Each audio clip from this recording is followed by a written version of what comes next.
Now, US President Donald Trump has threatened 100% tariffs on Canadian goods if Ottawa moves ahead with a trade deal with China. Threatening Canada with tariffs if the country makes a deal with China. Now, as Canada appears to oppose the U.S. acquisition of Greenland, Trump wrote this on Truth Social.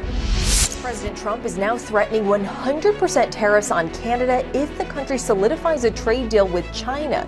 Now, the president didn't clarify exactly what deal he's referring to, but last week, Canada and China reached.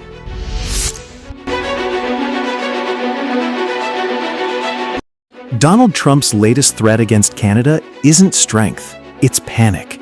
After Mark Carney stood at Davos and openly challenged Trump's pressure politics, the US president responded not with policy, but with intimidation, warning that if Canada deepens trade cooperation with China, every Canadian product entering the US could face a 100% tariff.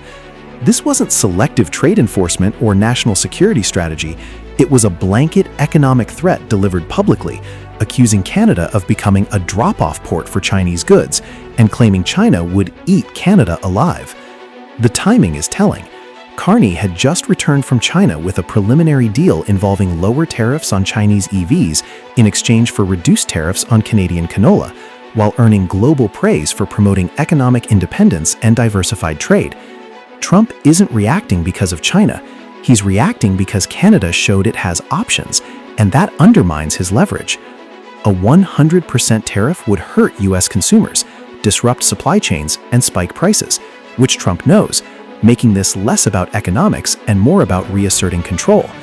In reality, this episode exposes a president losing influence as allies grow less willing to be governed by fear, proving that public threats are no substitute for real power.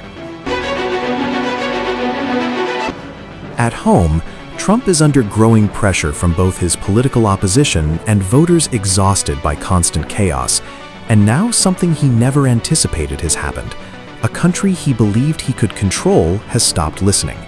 For decades, Canada followed Washington's playbook: absorb the hit, stay dependent, don't deviate. But under Mark Carney, that approach ended. Canada diversified its trade, built alternatives, and stopped asking the US for permission. And Trump sees exactly why this matters. The real threat isn't just trade with China, it's Canada positioning itself to host and build Chinese technology domestically, which would put direct competition on the doorstep of American automakers. Trump wanted Canadian industry dependent on the US. Instead, US industry now risks being the one exposed, which explains the sudden escalation in threats. This isn't strategy, it's fear, and Trump's own record makes the threat collapse on contact. Just days earlier, he publicly said Canada signing a deal with China was a good thing and even encouraged it. Nothing about the agreement changed, only Trump's sense of control did. What changed wasn't the deal, it was Mark Carney's Davos speech. By calling out economic coercion, weaponized tariffs, and urging middle powers to stand together, Carney struck at Trump's weakest point: his authority. At first, Trump openly approved of Canada engaging China, saying it was a good thing and encouraging Canada to make the deal if it could. But after Carney stood at the World Economic Forum and declared that the old global order built on intimidation was over, Trump abruptly flipped. The tone hardened, the threats escalated, and Trump reverted to insult, calling Carney governor, a deliberate echo of how he once mocked Justin Trudeau while floating the idea of Canada as a 51st state.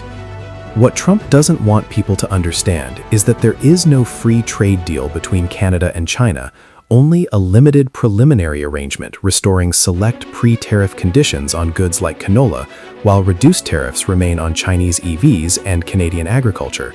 This is standard economic management, not a sellout, and it mirrors exactly what the United States itself recently did by lowering tariffs on China in exchange for market access. That's why even analysts are calling Trump's reaction hypocritical. His anger isn't really about China, it's about Davos, where Carney calmly signaled that the era of intimidation is ending, and Trump heard the message loud and clear. That wasn't a joke, and it wasn't strategy. It was a man grasping for a way to diminish someone he couldn't counter. When a president stops debating ideas and starts belittling titles, it signals one thing: he has no answer. Calling Mark Carney a governor didn't weaken him, it exposed Trump. Because leaders don't resort to that language when they're winning, they do it when they're out of moves. Even analysts are now saying it openly.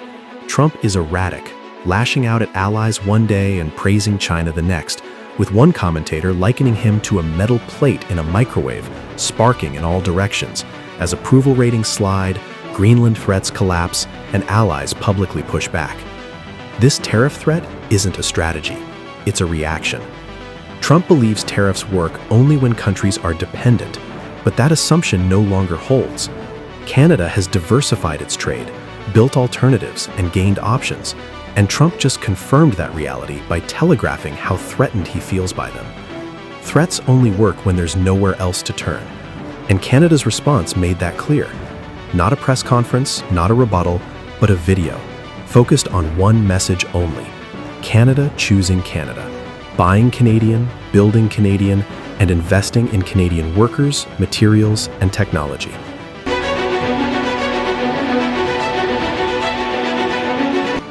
That timing matters because this wasn't defiance for show, it was strategy. With Canada's economy facing external pressure, the response was to focus on what can be controlled: investing at home. Canadians are choosing to back Canadian businesses and workers, and the new government is matching that choice with a Buy Canadian policy built around one goal: building big. From millions of new homes to major economic projects and modern military hardware, the plan is to strengthen security and sovereignty using Canadian materials, Canadian technology, and Canadian labor. Carney made the point unmistakably clear: Canada can't control what other nations do, but it can control its own resilience. That's how tariff threats are neutralized, not through fear, but through self-reliance. Trump used the threat of 100% tariffs to reassert dominance and instead exposed his anxiety. Carney didn't blink, didn't backtrack, and didn't ask for permission. He built alternatives. And when a country stops reacting to intimidation and starts strengthening itself, pressure stops working. For clear, no-nonsense analysis on how Canada is navigating a world driven by threats and leverage, subscribe to Skyjet Wings, like this video, share it, and stay with us.